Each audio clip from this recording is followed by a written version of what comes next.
Hello नमस्कार दोस्तों, कैसे हो आप सब लोग। आई होप आप सभी लोग अच्छे होंगे। और आप जैसा कि आप सभी को पता है कि एक दिल्ली पुलिस कांस्टेबल की जो 2025 की वैकेंसी है उस पर मैं एक वीडियो लेके आ चुका हूं, जिसमें मैंने जनवरी मंथ का आपको बताया है कि जनवरी मंथ में आपको वैकेंसी देखने को मिल जाएगी। तो कुछ साथी ऐसे हैं जिनको ये डाउट अब भी है कि वैकेंसी और लेट आएगी, तो आप वैकेंसी के इंतज़ार में बैठे रहो। जो साथी अच्छे से तैयारी करना चाहते हैं अपनी तैयारी को अभी से शुरू कर दो, क्योंकि अगर आप ये सोच रहे हो कि मैं वैकेंसी आने के बाद में अपनी तैयारी शुरू करूँगा तो शायद आपका सिलेक्शन मुश्किल है, क्योंकि किसी भी एग्ज़ाम की तैयारी के लिए आपको कम से कम 6 महीने तो उसके लिए तैयारी करनी ही पड़ेगी। तो जो भी साथी अच्छे से तैयारी करना चाहते हैं, जो भी मेरे भाई बहन हैं, तो ये वीडियो सिर्फ उन्हीं के लिए। और एक बात बता दूँ, ये वीडियो काफ़ी लंबा रहने वाला है। जो भी शॉर्ट में चाहते हैं कि मुझे स्ट्रेटजी मिल जाए सिर्फ 5 से 6 मिनट में, तो वो उनके लिए पॉसिबल नहीं है। आप वीडियो को अभी स्किप कर दो। जो भी साथी अपने 15-20 मिनट या 25 मिनट दे सकते हैं, वही साथी इस वीडियो में बैठे रहेंगे और अब पूरा वीडियो क्लियर देखेंगे, जिसमें मैं आपको दिल्ली पुलिस कांस्टेबल 2025 की वैकेंसी की जो क्लियर स्ट्रैटेजी है, जो मैंने अपने अकॉर्डिंग जो मैंने फॉलो की है, वो मैं आपको बताऊंगा। वैकेंसी की कंप्लीट स्ट्रैटेजी मेरे जितने भी मेरे साथियों का ये टारगेट है कि दिल्ली पुलिस 2025 की जो कांस्टेबल की वैकेंसी है उसमें मुझे 100% सिलेक्शन लेना है, तो उनको ये वीडियो कंप्लीट डिटेल से देखना है, जिसमें मैं आपको पूरी डिटेल से स्ट्रैटेजी बताऊंगा कि दिल्ली पुलिस में आपको सिलेक्शन किस तरह लेना है, अपनी तैयारी को किस तरह मेंटेन करना है। तो सबसे पहले अगर हम बात करेंगे दिल्ली पुलिस के बारे में, थोड़ी बहुत जानकारी लेंगे कि इसमें जो आपका एग्ज़ाम है वो एसएससी कंडक्ट करवाती है। जो बोर्ड है वो एसएससी कंडक्ट करवाती है, यानी दिल्ली पुलिस इसका एग्ज़ाम कंडक्ट नहीं करवाती है। और जैसा कि आपको पता है कि एमओयू भी साइन हो चुका है। और इसमें अगर हम बात करें जॉब लोकेशन, वो आपकी जाने वाली है सिर्फ दिल्ली में, यानी जो दिल्ली का एरिया है उसमें 15 डिस्ट्रिक्ट हैं, वहीं पे आपकी ड्यूटी जाने वाली है। और अदर किसी भी स्टेट में आपको नहीं भेजा जाएगा। और जो फिक्स एक छोटा सा दिल्ली का एरिया है, वहीं पे आपको अपनी पूरी ड्यूटी करनी है। पूरा लाइफ टाइम आपकी ड्यूटी वहीं पे रहेगी। इसी के लिए मैंने लगभग ये 5 पेज का एक फॉर्मेट तैयार किया है, जिसमें हम डिटेल से सारी बात करेंगे। तो साथियों शुरू करते हैं वीडियो को। अगर हम बात करें इसमें सैलरी के बारे में, तो आपकी जो फर्स्ट सैलरी आपको मिल जाती है लगभग 38,000 रुपये के आसपास। और सैलरी पे एक डिटेल वीडियो में लेके आऊँगा जल्दी, 1 से 2 दिनों में। जो मेरी पहली सैलरी थी वो मैं आपको बताऊँगा कि मुझे पहली सैलरी कितनी मिली थी। और Delhi police as compare to other जो स्टेट पुलिस है उसके मुकाबले काफ़ी रॉयल जॉब है। और सोशल रेस्पेक्ट, आप जैसा कि आप सभी को पता है कि कोई भी गवर्नमेंट जॉब हो, सोशल रेस्पेक्ट तो मिलती है, फैमिली में भी रेस्पेक्ट मिलने लग जाती है। और जो बेरोज़गार रहते हैं तब किसी भी प्रकार की रेस्पेक्ट भूल जाओ, कोई ढंग से बात भी नहीं करना चाहता। अगर हम पेपर के बारे में बात करें तो इसमें ऑब्जेक्टिव आपका पेपर होता है, कोई सब्जेक्टिव मैटर जिसमें नहीं होता है। और कुछ लिमिटेड सिलेबस है। सबसे बड़ी बात है सिलेबस है बहुत ही लिमिटेड है। अगर आप ये सोच रहे हो कि सिलेबस बहुत बड़ा है, लूसेंट बहुत बड़ी किताब है, मैं नहीं पढ़ पाऊंगा, अगर आप दिल्ली पुलिस जैसा एग्जाम भी क्लियर नहीं कर पा रहे हो, तो प्लीज़ अपनी तैयारी को यहीं पे छोड़ दो, कोई बिजनेस वगैरह में लग जाओ। क्योंकि सबसे एसएससी का सबसे आसान एग्ज़ाम है। एसएससी जीडी और दिल्ली पुलिस सबसे आसान एग्ज़ाम होते हैं। अगर हम हार्ड एग्ज़ाम्स के बारे में बात करें तो सीजीएल सीएचएसएल वो एग्ज़ाम है, वो काफ़ी लेवल के एग्ज़ाम्स होते हैं। और इसमें जो पेपर होता है वो लगभग पीवाईक्यू बेस होता है, नहीं प्रीवियस ईयर के जो क्वेश्चन होता है उसी पे बेस आपका पेपर लगभग बनता है। और ये आपका जो अभी का जो समय है वो बेस्ट टाइम है आपकी तैयारी को स्टार्ट करने के लिए। और जैसा कि आप सभी को पता है कि एसएससी है वो अभी बहुत ही फास्ट मोड में आपके एग्ज़ाम है वो कंडक्ट करवाती है और जल्द ही ज्वाइनिंग देती है, जैसा कि पिछली भर्ती में देखा गया। और पिछली भर्ती का एक डाउट क्लियर कर दूं कि आपके मेडिकल हैं इस बार दिल्ली पुलिस खुद ही करवाएगी। जो भी मेरे साथी अभी संभल जाओ, क्योंकि अभी भी टाइम है। अगर आप सोच रहे हो मैं 2 महीने 3 महीने बाद पढ़ना शुरू करूँगा, तो अगर आपको सिलेक्शन लेना है तो पढ़ लो, क्योंकि लगभग 35 लाख की भीड़ में से सिर्फ 3 से 4 हज़ार या लास्ट 5 हज़ार की जो वैकेंसी अगर आपको देखने को मिलेगी तो बहुत कम परसेंट है, बहुत कम परसेंट। क्योंकि लाखों की भीड़ में से निकलना बहुत मुश्किल है। किसी भी तरह का कोई भी मेडिकल प्रॉब्लम है तो आप मुझे एक बार नीचे अपना मेडिकल जो इशू है वो आप मुझे नीचे कमेंट कर देना। और वैकेंसी की तैयारी करना शुरू करो, उससे पहले अपने डॉक्यूमेंट रेडी कर लेना। जैसे कि आपकी 10th की मार्कशीट होगी, 12th की मार्कशीट होगी, अपना आधार कार्ड हो गया, अपना जो डोमिसाइल है, या फिर ड्राइविंग लाइसेंस के लिए एक बात और बोल दूं, सिर्फ लड़कों को लाइसेंस चाहिए। और लाइसेंस सिर्फ LMV होना चाहिए, यानी लाइट मोटर व्हीकल लाइसेंस होना चाहिए। और अगर आपके पास HMV है तो वो भी चल जाएगा। मोटरसाइकिल का लाइसेंस है और या फिर लाइटनिंग का है वो आपका नहीं चलेगा। एक साथी ने मुझे कमेंट भी किया था और जोर देके भी बोला था कि मेरे एक भाई था, उसका सिलेक्शन हो गया था, उसके पास ये मोटरसाइकिल का लाइसेंस था। तो भाई ऐसा दिल्ली पुलिस में कोई नहीं है जो LMV लाइसेंस के बिना सेलेक्ट हुआ है। अगर वो सेलेक्ट हुआ है तो उसमें कुछ और मैटर हो सकता है। अगली हम बात करें एग्ज़ाम पैटर्न के बारे में, तो आपके इसमें मेनली 4 सब्जेक्ट रहने वाले हैं, जिसमें जीके, रीजनिंग, मैथ और कंप्यूटर, ये 4 सब्जेक्ट आपके इसमें रहेंगे। के जो क्वेश्चन है जीके के आपको 50 क्वेश्चन देखने को मिलेंगे, 50 मार्क्स के होंगे। रीजनिंग के 25 क्वेश्चन होंगे, 25 मार्क्स के होंगे। मैथ आपकी 15 नंबर की होगी, 15 मार्क्स की मैथ होगी। और कंप्यूटर आपकी है वो 10 नंबर की होगी, 10 क्वेश्चन उसमें पूछे जाएंगे, यानी टोटल 100 क्वेश्चन होंगे और उसमें 100 आपके मार्क्स होंगे। और आपको टोटल जो टाइमिंग है वो 90 मिनट यानी 1.5 घंटा आपको इस पेपर के लिए मिलेगा। और अगर हम बात करें इस एग्ज़ाम के लिए सेफ स्कोर आपका क्या रहने वाला है, तो जितने भी मेल कैंडिडेट हैं उनके लिए आपका सेफ स्कोर है 75 और फीमेल है उनके लिए है 65 प्लस आपका स्कोर रहना चाहिए। अगर इतना स्कोर है तो आपका एक सेफ स्कोर है। और कोशिश करो कि आप इससे भी अच्छे नंबर लाओ, क्योंकि जितने अच्छे नंबर लाओगे आप उतने ही ज़्यादा सेफ रहोगे। और जो अगर हम बात करें चारों सब्जेक्ट में जो मोस्ट स्कोरिंग सब्जेक्ट है वो है रीजनिंग मैथ, यानी रीजनिंग और मैथ ऐसा सब्जेक्ट है जिसमें आप 40/40 नंबर भी ला सकते हो। और लेस स्कोरिंग की बात करें तो वो जीके है ही है, तो जीके पे आपको ज़्यादा फोकस करना है। अगर आप ऐसा सोच रहे हो कि मैं 50 में से 50 लाऊंगा तो भाई पॉसिबल नहीं। अगर कोई ला भी रहा है तो फिर वो भगवान हो सकता है। और अगली हम बात करें कि डोंट टेक लाइटली, यानी इस एग्ज़ाम को बिल्कुल भी लाइटली मतलब एग्ज़ाम बहुत इजी है, लेकिन अगर आपने लाइटली ले लिया तो जो 35 लाख की भीड़ है उसमें आपको जो टॉपर आना है, 35 लाख की भीड़ है, लास्ट से टॉपर आने के लिए आपको अच्छी तैयारी करनी पड़ेगी, क्योंकि सभी आपके एवरेज आपके जैसे ही बच्चे हैं। तो सिलेक्शन सिर्फ यहाँ तक वालों का ही होना है, यहाँ बैठे रहोगे, यहाँ यहाँ यहाँ किसी का सिलेक्शन नहीं होगा। बस आपको अच्छे इस टॉप पे आना है, टॉप पे अपने नंबर लाने हैं, अच्छे नंबर लाने हैं ताकि एग्ज़ाम क्लियर हो सके। और सिर्फ सोचने वालों सोचने से काम नहीं चलेगा। जो ये सोचते हैं ना एग्ज़ाम आएगा तब मैं अपना आप पढ़ लूँगा, ऐसा कर लूँगा, वैसा कर लूँगा, सोचने से काम नहीं चलेगा। अपनी तैयारी अभी से शुरू कर दो। उसमें एक्यूरेसी भी फोकस करना है। एक्यूरेसी का मतलब होता है कि आपको कोशिश करनी है कि अगर मैं मॉक टेस्ट दे रहा हूँ तो मेरे 100 में से अगर 60 क्वेश्चन राइट हो रहे हैं तो इसमें 60 क्वेश्चन के आंसर ही पता है तो आप 60 के आंसर ही दो। ऐसा नहीं है आप पूरे 100 के 100 टिक करके आ दो, ये भी सही है, ये भी सही है, तो उससे आपका ऐसे माइनस में चला जाएगा। कुछ साथ के काफ़ी ऐसे साथी थे जो सिर्फ नेगेटिव मार्किंग की वजह से पीछे रह गए, कुछ 1 नंबर से, कुछ आधे नंबर से भी रह गए थे। तो उन लास्ट में आपके लिए पछतावा होगा कि अगर मैं उस टाइम नेगेटिव मार्किंग नहीं करता तो आज मेरा सिलेक्शन हो जाता। तो आपको अपनी एक्यूरेसी भी फोकस करना है, नेगेटिव मार्किंग कम से कम करनी है। कि आपका अगला क्वेश्चन है कि हम शुरुआत कैसे करें। सबसे पहले हमें क्या करना चाहिए, तो सबसे पहले आपको किसी भी एग्ज़ाम की तैयारी करने के लिए आपको एक माइंडसेट बनाना चाहिए कि हमें ये एग्ज़ाम की तैयारी क्यों करनी है, हमें इसकी ज़रूरत क्यों है, आपकी स्टार्टिंग कैसे करनी है, क्या करना है क्या नहीं करना है। सबसे पहले प्रिपरेशन से पहले अपना माइंडसेट है वो तैयार कर लो, यानी इमोशनली, लव, फैमिली प्रॉब्लम या ओवन डिज़ायर या सोसाइटी। कुछ किसी का होता है कि भाई किसी साथी का ऐसा माइंडसेट होता है कि मुझे पुलिस की नौकरी ही करनी है। किसी का ये होता है कि मुझे अपने क्रश के लिए नौकरी करनी है। और सबसे ज़्यादा होते हैं जो 95% जो स्टूडेंट होते हैं उनकी फैमिली प्रॉब्लम होती है, क्योंकि पुलिस जैसी नौकरी है वो मिडिल क्लास फैमिली वाले क्योंकि पुलिस की नौकरी है वो मिडिल क्लास बच्चा ही करता है। उनकी फैमिली फाइनेंशियल कंडीशन काफ़ी ख़राब होती है। वो सोचते हैं कि मेरे फादर हैं और मदर हैं, उनको काफ़ी मुझसे सपोर्ट मिले नौकरी लगने के बाद में। तो लगभग का यही प्रॉब्लम होता है। और ये क्रश वाले हैं, इमोशनल हैं, या इसके बाद जो ओवन डिज़ायर है, जो कुछ डिज़ायर वाले होते हैं, फैमिली फाइनेंशियल कंडीशन ठीक होती है लेकिन उनका एक डिज़ायर होता है कि मुझे एक अच्छी नौकरी मिले, पुलिस की नौकरी में करूँ। एक और आपका माइंडसेट होना चाहिए कि सोसाइटी में मेरी रेस्पेक्ट होनी चाहिए। भाइयों बिना नौकरी के कोई रेस्पेक्ट नहीं है, कोई नहीं जानता। और नौकरी लग गई ना उसके बाद ऐसे ऐसे लोग आपको मिलेंगे, वो आपसे खुद मिलने के लिए आएंगे। भले ही आप एक बहुत छोटी पोस्ट पे हो, दिल्ली में नौकरी कर रहे हो, अपने गांव के वालों के लिए यही है कि भाई दिल्ली में नौकरी कर रहा है, अच्छी एक पुलिस की नौकरी कर रहा है, तो उसमें सोसाइटी में आपकी काफ़ी अच्छी रेस्पेक्ट रहती है। और जो साथी ये सोच रहे हैं कि इस बार नहीं हुआ तो आगे हो जाएगा, भाइयों भूल जाओ, अपने सिलेक्शन को आप भूल जाओ। अगर आप ऐसा सोच रहे हो, आपको फर्स्ट अटैम्प्ट में अपना एग्ज़ाम क्लियर करना है। सबसे पहली बात अपने माइंड में बिठा लो कि मुझे फर्स्ट अटैम्प्ट में अपना एग्ज़ाम क्लियर करना है। और अगर आप ये सोच रहे हो कि मेरा बैकअप प्लान है, मैं बैंक, रेलवे इनकी कर लूँगा, तो भाई पहले अपना बैकअप प्लान, इसको अगर आप बैकअप प्लान रखोगे तो सिलेक्शन मुश्किल हो जाएगा। सिर्फ इसी एग्ज़ाम पे फोकस करो। अगर आपको यही तैयारी करनी है तो इसी एग्ज़ाम पे फोकस करो, क्योंकि दिल्ली पुलिस जो CGL CHSL की तैयारी करने वाले होते हैं ना, उन बच्चों का बैकअप प्लान होता है। तो सोचो आपका कंपटीशन का काफ़ी हाई है। अपना बैकअप प्लान अभी मत रखो, क्योंकि बैंक का अलग शेड्यूल है, आप उसकी तैयारी उस लेवल की नहीं कर पाओगे। और रेलवे की तैयारी आप अभी कोई भर्ती नहीं है, आप बाद में तैयारी कर सकते हो, अभी इस एक पे फोकस करो।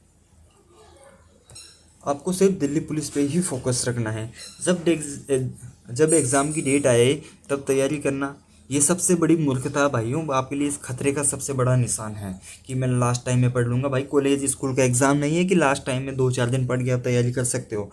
लाखों की भीड़ में से आपको कंपटीशन फाइट करना है, उसके लिए आपको आज से अच्छी तैयारी करनी होगी।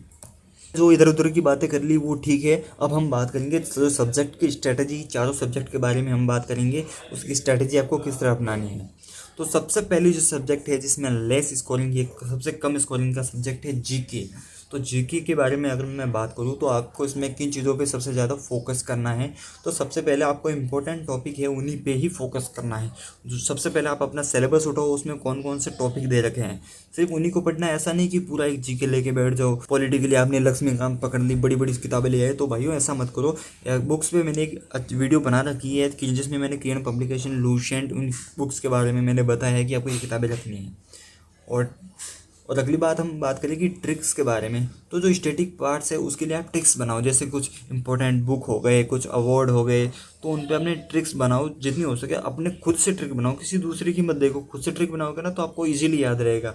कभी भी एक्सपेक्ट मत करो कि मुझे मच हायर मार्क्स लाने, यानी सबसे टॉप में मार्क्स लाने, ऐसा मत करो। अपना बेस तैयार करो और एक अपना स्कोर लेके चलो कि मुझे 50 में से मुझे 40 तक तो लाने ही लाने हैं। ऐसा मत सोचो कि मैं 50 में से 50 लाऊंगा। भाई 50 में से 50 लाने वाले हैं, जो जीके में अगर 50 में से 50 ले आए ना, तो उनके लिए तो गांधी जी ही उनकी मदद कर सकते हैं। बिना गांधी जी के हेल्प के वो जीके में 50 से 50 नहीं ला सकते हैं, और ये चीज़ें होती हैं गलत। उनका भी माइंड ख़राब होता है, कभी भी हमेशा उनके लिए रिस्क होती है। तो भाइयों ऐसा भी आप कहीं फंसना मत। आपका जो मेनली फोकस होना चाहिए वो होना चाहिए बेसिक पे। यानी आपको एक बार टॉपिक पढ़ना है, टॉपिक पे जो प्रीवियस ईयर बेस जो भी क्वेश्चन हैं उसके मॉक टेस्ट हैं, जितने भी उससे क्वेश्चन बनते हैं वो आपको पहले बाद में पढ़ने हैं। यानी पहले थोड़ा सा टॉपिक पढ़ के अपना क्वेश्चन कर लो, उसके बाद में रिविजन करते जाओ। जब तक आप बेसिक नहीं पढ़ोगे तब तक आप क्वेश्चन भी ढंग से नहीं पढ़ पाओगे। एक बार पढ़ लिया, 2 बार पढ़ लिया, लेकिन आप भूल जाओगे उन चीज़ों को वापस। और अगली बात हम करें कि आपका जो सबसे मेनली फोकस होना चाहिए वो होना चाहिए करंट अफेयर्स पे, क्योंकि करंट अफेयर का काफ़ी अच्छा पोर्शन होता है। क्योंकि 50 में से अगर हम बात करें तो किसी शिफ्ट में आपके 4 से 5 क्वेश्चन देखने को मिल जाते हैं, तो किसी शिफ्ट में आपके 10 से 12 क्वेश्चन भी देखने को मिल जाते हैं। और जो आपका स्टैटिक जीके है वो आपका यहाँ से भी कवर हो जाता है।